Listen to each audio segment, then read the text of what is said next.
Welcome to the only daily podcast focusing on compliance news of the day. Each morning, start your day with a cup of coffee and Tom Fox, the voice of compliance, to hear about 4 of the top compliance, corruption, or leadership stories you will need to start your day. The Daily Compliance News is a production of the Compliance Podcast Network.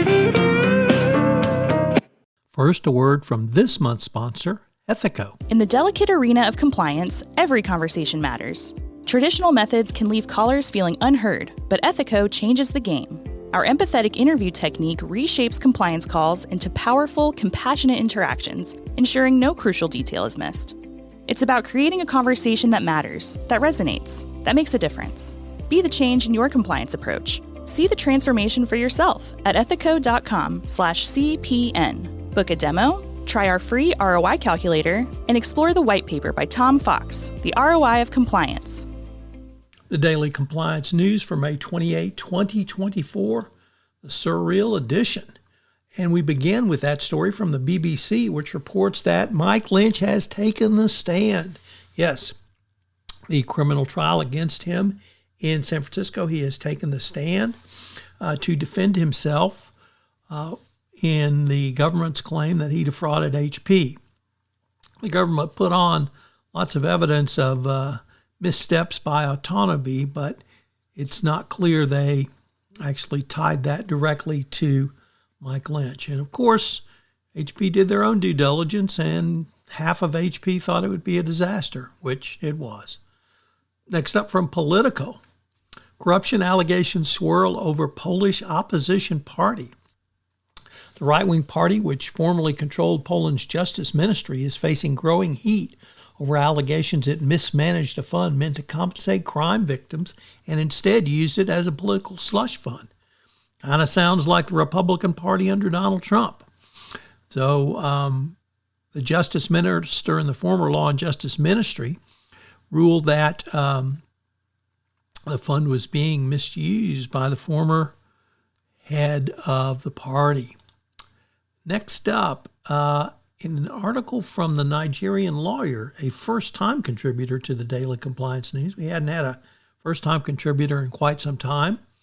But 2 U.S. representatives, Maxine Waters and Joyce Betty, have asked the Department of Justice to reopen its investigation into whether Shell and E&I violated the Foreign Corrupt Practices Act by paying over $1.1 billion in bribes to Nigerian officials, including then-President Goodluck Jonathan, to secure rights to OPL Block 245 oil rights. This has been looked at extensively over the years. There was a criminal prosecution in Italy over this, and there's never been anything proven other than, of course, Shell's internal communications, which bring this issue to the fore. So it's going to be interesting to see what the DOJ does here. And our final story comes to us from the Financial Times, where the FT editorial board says the UK needs better auditors. There are too many failures in auditing of failing to detect fraud and corruption, which are leading to British investors basically being taken by companies. And the auditing industry or profession in the UK has taken black eye after black eye from their complete failures in auditing.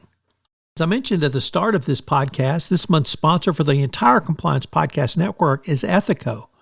Have you ever wondered how to show the ROI of your compliance program? Have you struggled with the budgeting process, getting the funds you want for your compliance program? Well, I've partnered with Politico to put together a white paper on the ROI of compliance, which shows you not only how to demonstrate ROI, but also how to speak finance when you're sitting across from the CFO with your budget proposals. Check out the website and get the white paper. The Daily Compliance News is a production of the Compliance Podcast Network and a proud member of C-Suite Radio. Thanks so much for listening. I hope you'll join me again tomorrow.